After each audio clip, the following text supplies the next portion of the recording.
Thank you, Frank. Here's quite a remarkable lady. She displays all of the magic and confidence that the whole world has in the award-winning musical Woman of the Year, which is here at the Amundsen Theater through September 7th, played on 17th, played on Broadway for many, many months. Would you welcome, please, Miss Lauren Bacall.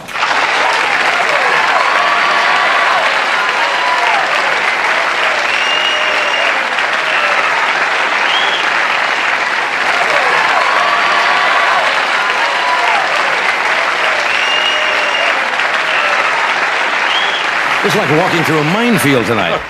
Sorry, we had some animals out here a moment ago before you. Oh, I'm sorry I missed them. Did you miss them? Any relatives of mine? We had a cute little bear and a crane and a strange-looking animal. Oh, I love How are you? Good to see you. I'm very well, thank you. I'm very excited at being back here in California. Yeah, how does it again. feel? You've been on Broadway how long with the play? Well, I was there for a year and a half. That long? Yes, it's very long. Yeah, did you think when you started that it would have any idea that it would run that long? Well, you know, you always, these days with the cost of putting on a show now in New York or really anywhere, it's so expensive. And especially a musical, you have to give up a year of your time or the investors can never make their money back. So being the wonderful human being I am, yes, I agreed to give up a year of my life. And then because I also spent all my money, I said, well, I'll extend for another few months because I need to make a little bread.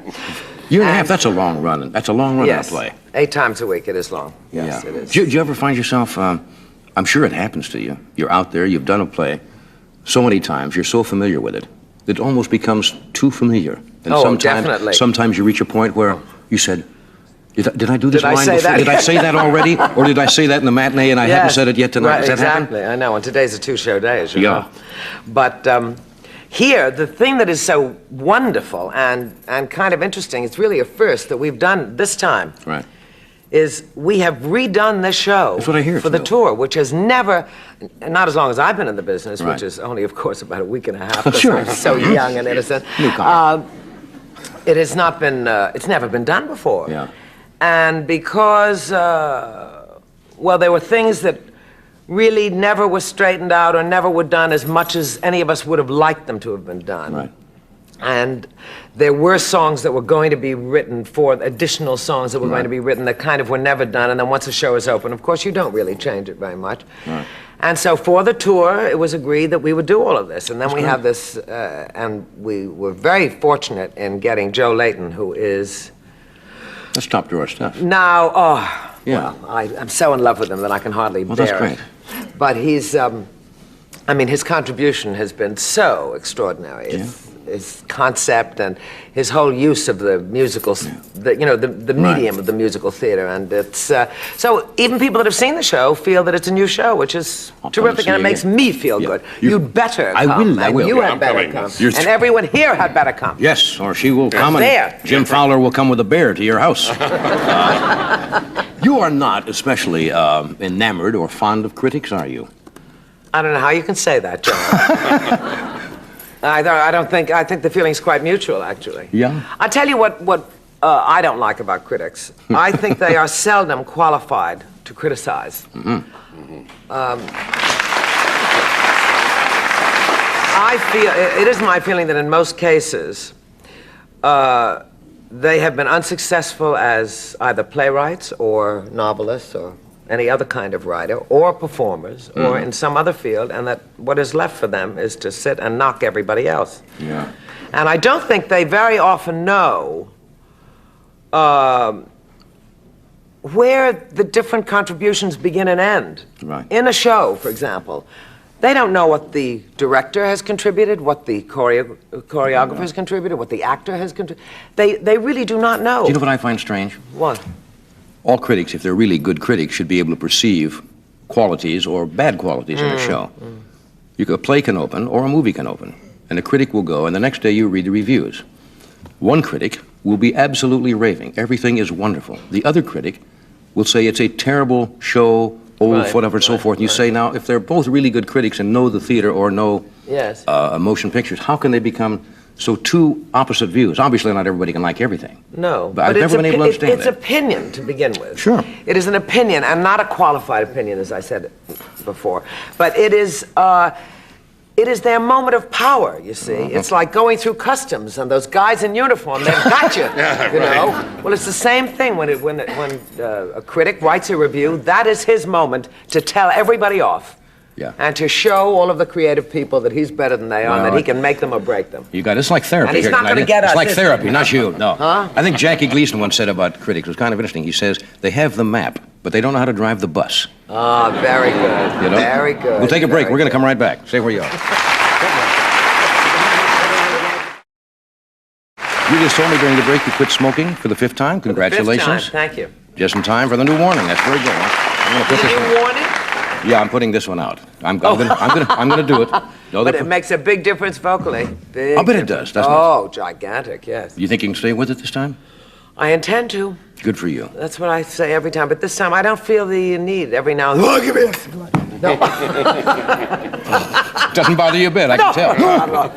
No, every now and then I get the urge. But Yeah. Somebody told me opening night you got flowers from an old friend of yours, Katharine Hepburn. True? Whom you admire greatly, I know. Well, Katie is a very good friend of mine.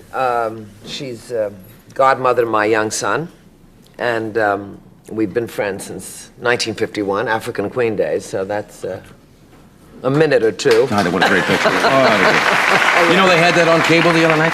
Did They on played, cable? Oh, well, I mean on the satellite, whatever You're it is. kidding. I thought it was, but I've seen it on regular television, so I guess they've taken it off and then Oh, are now... it was so good. What yeah, a it wonderful still is picture. good. Well, I must say, between Houston and Bogart and Hepburn, it would be hard to do better than that. Yeah, that's you not know. bad. And they will last anyway. All of those films Yeah. What was your favorite picture of all times that you would like that to I see? was in? Yeah, you were in. Or that I you, was... Or that you'd like to see.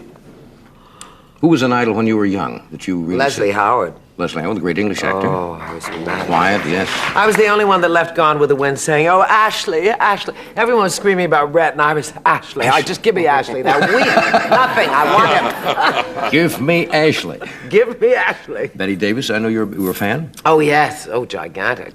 Still am. Yeah. I think she's one of the most extraordinary movie stars that has ever been.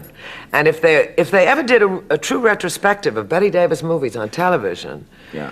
I mean, today's generation would see not only the beauty of the woman, Yeah. which was extraordinary, but the variety of things she could play. She and never her thought of talent. herself that way. We had her, she was here a couple of months ago. Yeah. And she never thought of herself as really attractive. And she was when she was Great young. looking. Oh, staggering. Unique.